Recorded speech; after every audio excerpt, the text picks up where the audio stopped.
Здравейте, колеги! Отново пчелин село Бръшляница, Плевенско. 19 януари 2015 година, около 12 часа. Без 15. Ще погледнем 2-3 от кошерите, които са набедени за разплоден материал, респективно един или два от тях за производство на търтеи, като бащини семейства.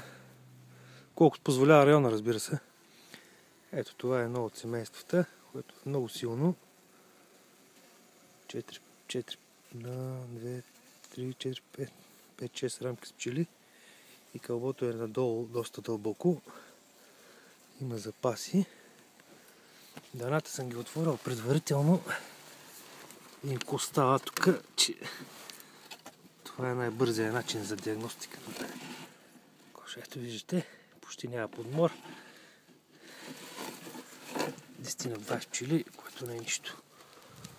Така, сега ще видим другото семейство. И то е предназначено за същата дейност.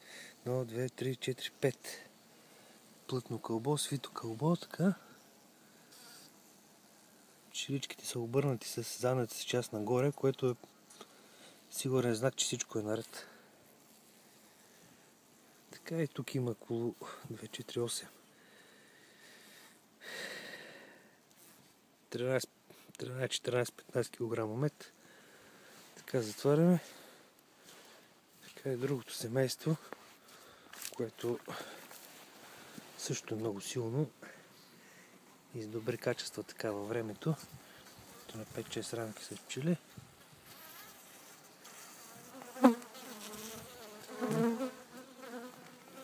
Затваряме го.